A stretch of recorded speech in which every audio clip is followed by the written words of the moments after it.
mau bikin rumah sakit unggulan di setiap kabupaten. Jadi kita nggak pengen lah nanti warga harus berobat ke luar negeri atau tempat-tempat yang jauh, yang mahal. Pengangguran terbesar itu kan adalah SMK, Mas. Gimana menurut Mas? Kita pengen SMK itu punya alat-alat yang paling up to date. Jadi anak-anak SMK itu benar-benar bisa menjawab tantangan zaman.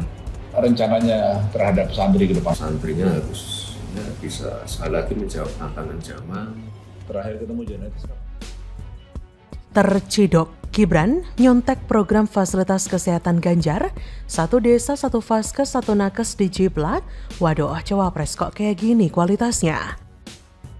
Mereka mungkin bisa melaksanakan itu sendiri dengan segala cara, tapi itu menjadi terasa tidak adil ketika ada negara, ada pemerintah yang mestinya hadir di situ.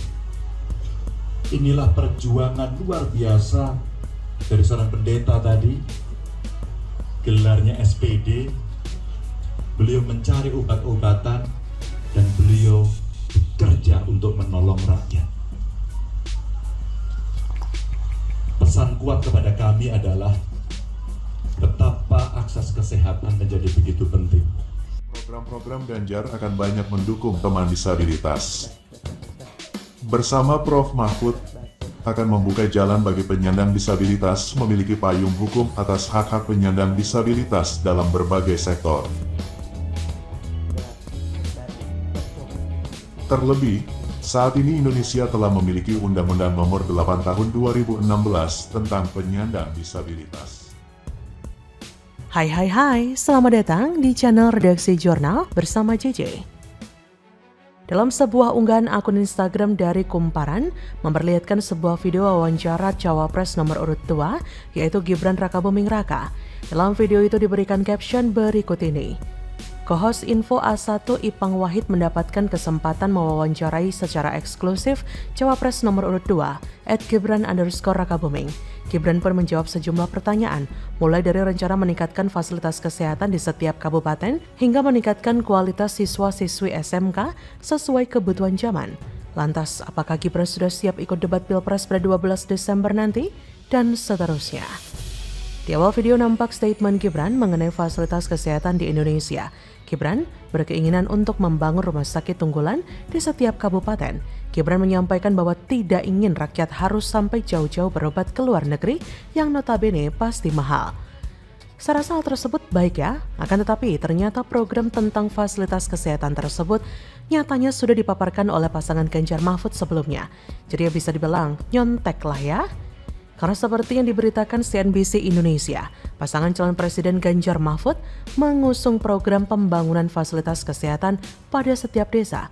Ini satu cara untuk memberikan hak yang sama bagi seluruh masyarakat dalam mengakses kesehatan. Kata Ganjar pada Selasa 5 Desember, fasilitas kesehatan menjadi begitu penting, satu desa setidaknya ada 1 puskesmas pembantu. Fasilitas kesehatan dengan 1 paket, syukur-syukur 1 dokter, maka itu akan mampu menyelesaikan persoalan transportasi dan konektivitas yang bisa membuat kemudahan bagi warga berobat. Diketahui, ketimpangan pelayanan kesehatan menjadi salah satu pekerjaan berat Indonesia.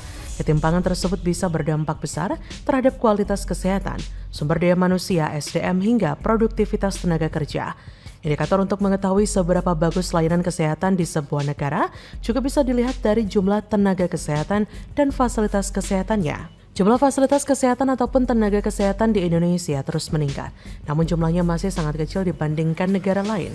Jumlah fasilitas kesehatan dan tenaga kesehatan di Indonesia sangatlah timpang. Jumlah rumah sakit umum di DKI Jakarta misalnya tercatat 141 buah, di Jawa Barat mencapai 309. Sementara itu, jumlah rumah sakit umum di Papua cuma 46 buah saja. Di Maluku bahkan lebih parah, 20 buah saja.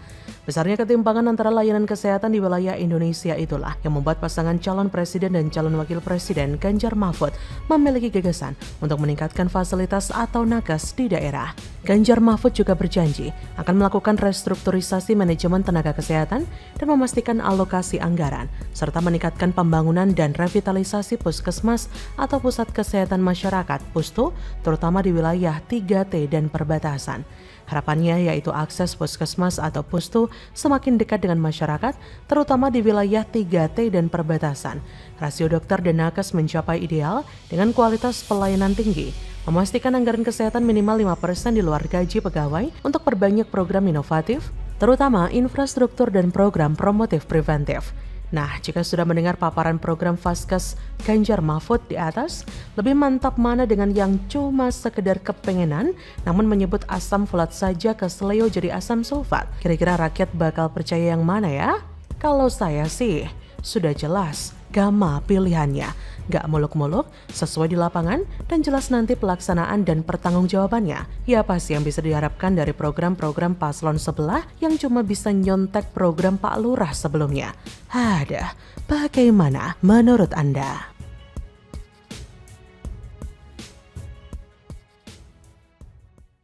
Yang lain itu seperti KPK itu. Saya sangat mengidolakan. Dulu ngefans banget sama Ya, KPK? saya sangat ngefans banget.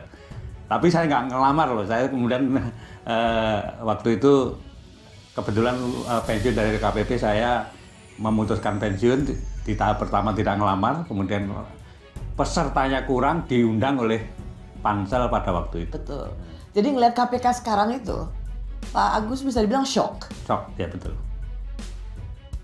Berani bongkar mantan ketua KPK. Berdasarkan kesaksian ex-ketua KPK, Presiden Jokowi bisa dipidana dan dilengsarkan? Waduh. Jadi bahkan petinggi-petinggi KPK, satu waktu mungkin juga petinggi BPK akan bicara, atau petinggi PPATK akan bicara. Bagaimana Jokowi mungkin kasih sinyal, tapi ya dia berupaya, ini ketua-ketua lembaga ini berupaya untuk menahan, dan bisa kita lihat bagaimana Muslim Sri Mulyani satu waktu juga akan bicara kalau dia sebetulnya berkali-kali dimarahin Jokowi. Kita bisa bayangkan itu sebetulnya, dan itu bukan gitu tuduh ya, kita masih bisa berhipotesa karena ada jejak-jejak seperti orang-orang itu. Halo, selamat datang di channel Redaksi Jurnal bersama JJ. Politikus Ferdinand Hutahian menilai berdasarkan kesaksian ex-ketua Komisi Pemberantasan Korupsi, Agus Raharjo, Presiden Joko Widodo bisa dipidana dan dipecat dari posisinya.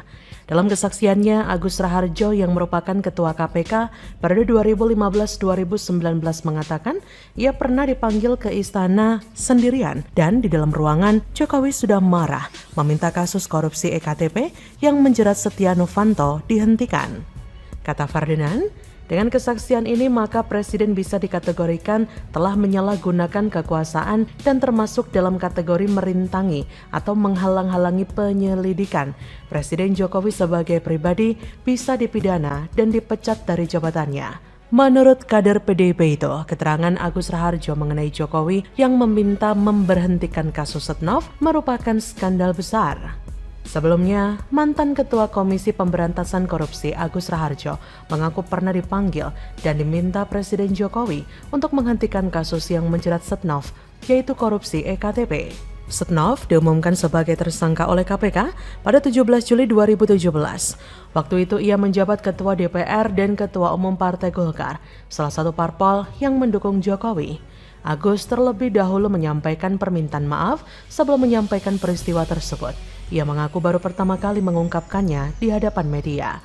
Kata Agus pada Kamis 30 November, saya pikir baru sekali ini saya mengungkapkannya di media yang kemudian ditonton orang banyak. Saya terus terang waktu kasus EKTP saya dipanggil sendirian oleh Presiden pada waktu itu ditemani oleh Pak Pratikno, kata Agus. Ketika dipanggil sendiri, Agus merasa heran karena biasanya Presiden memanggil 5 pimpinan KPK sekaligus.